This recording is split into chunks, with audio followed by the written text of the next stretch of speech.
Martin Pistorius was born in South Africa in 1975. In January 1988, when the boy was 12 years old, one day he came home from school and complained of a sore throat. It would seem that such a problem is treated with the simplest medications, but Martin never returned to school. His condition disastrously worsened, and doctors could not understand what was happening to the boy. A few days later, he was so exhausted that he almost completely lost control of his body and slept all the time. Soon, he began to quickly lose memory, and a couple of days later, fell into a coma. The cause of the disease was never established. Martin had long been treated for cryptococcal meningitis and cerebral tuberculosis, but everything was useless. After a while, the doctors admitted that Martin completely lost touch with the outside world, and nothing more can be done to help him. He was discharged from the hospital, and the parents were told that they could only look after him and wait for the disease to do its job. Of course, there was a tiny chance that the boy would recover, but the doctors claimed that he would never be able to return to normal life.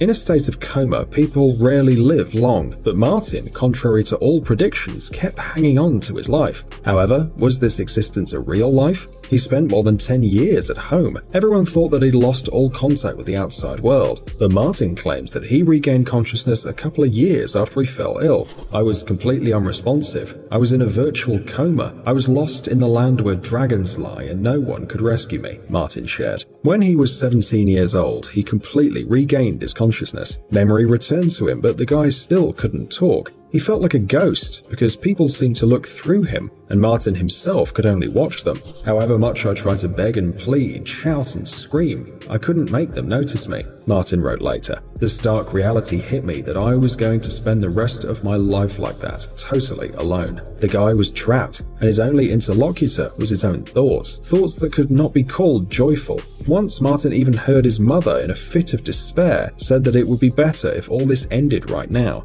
no matter how. This was the most terrible moment in his life. The boy was hurt, but he understood that she said it because she considered herself to be a bad mother that can't help her beloved son. The only one who believed in the boy until the very end was his father. Every day he washed and fed Martin, dressed and even made a massage. Inside, I cried desperately to him, "Dad, I'm here, can't you see?" But he didn't notice me. I could only stare, praying my silent desperation would somehow communicate itself, recalls Martin. To train the brain, the boy constantly solved problems in his mind, and one day everything changed. When Martin was 25, one of the paramedics that worked with him noticed his faint attempts to make it clear that he was present. A meaningful look, a barely perceptible smile, a nod. Martin was urgently sent to a special center for alternative communication at the University of Pretoria, where he passed various tests and proved to be conscious. Learning about the improvements of the son's health, the mother quit her job and for the next 2 years helped Martin to develop a special computer program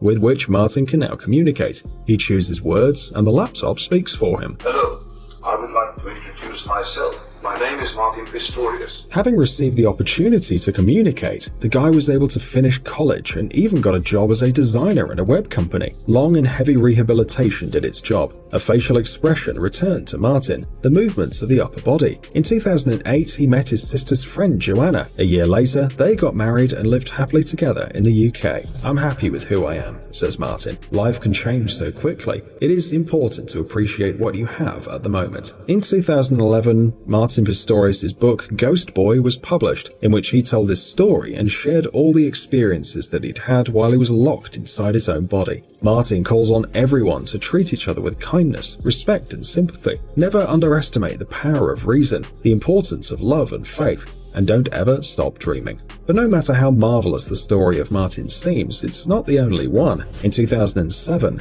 a Polish guy named Juan Grazevsky came to his senses after spending 19 years in a coma. Yes, friends, for 19 years. In the 80s, Jan, who was at that time 46 years old, worked as a trackman on the railway. But during the work, he was seriously injured by a fastening of the car and was urgently sent to the hospital. Doctors told the relatives the sad news. In addition to the injuries received, Jan suffered from a brain tumor and soon fell into a coma. The prospects were disappointing. Grazevsky could not last more than 3 years. But Jan's wife, Gertruda, was not about to give up. Every day, she not only did all the necessary procedures for her husband, but also constantly talked to him, sharing the latest news. It would seem like quite a meaningless occupation, but Gertruda saw Jan react to her words. She just thought everyone else didn't see it. The man's fingers trembled, and his eyes moved under his eyelids, but the doctors asserted that these involuntary convulsive movements meant nothing. But as Jan grew older, the size of the tumor decreased, allowing him to gradually regain consciousness. In the end, everything ended in a completely unexpected way. Mr. Grazevsky came to himself on April 12, 2007.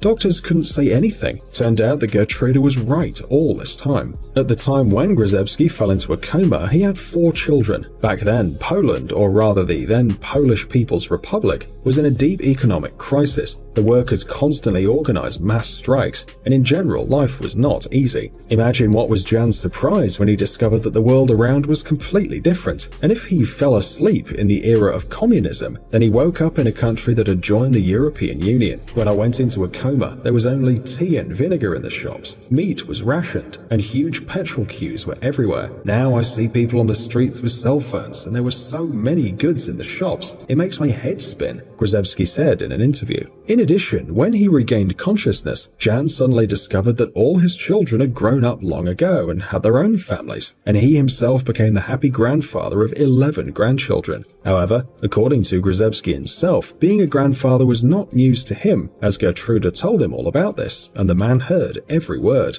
Another similar case occurred to a guy named Juan Torres. In 2013, when Juan was only 19, his parents discovered that he was unconscious on the floor of his own bedroom. The boy didn't speak, he couldn't eat or move independently. Doctors told relatives that the young man is in a vegetative state, and it was possible he could stay like this for the rest of his life. It was completely unclear why Juan suddenly disconnected from the world. The night before, nothing strange had happened to him, and he didn't feel unwell. According to the parents, he just came home from work, ate a salad and went to bed. But something happened that night, and in the morning, the mother found Juan unconscious. It's been 2 whole years before some changes had taken place in his condition. One day on Thanksgiving Day, family members took the young man to the backyard to have some fresh air. Juan's favorite dogs were playing around, and suddenly his father made a strange decision. He put a dog's whistle on his son's lips, and suddenly Juan whistled. It was obvious this wasn't a simple reflex, and it soon became clear that the guy began to recover. Soon after the unexpected experiment,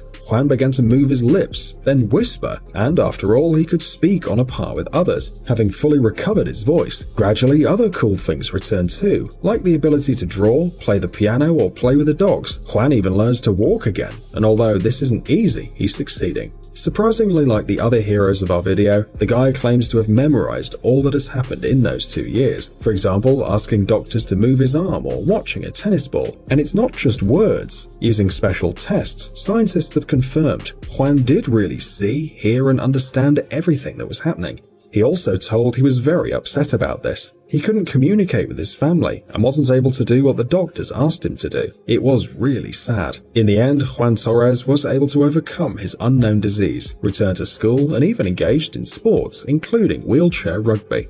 The guy spends his free hours on a computer, writing electronic music, and the doctors, well, they still can't find any explanation for what happened to Juan. Perhaps youth and physical strength helped him to recover, but only these factors are not enough, because so few people come to their senses and live a full life, having been on the edge. Maybe it's just a miracle.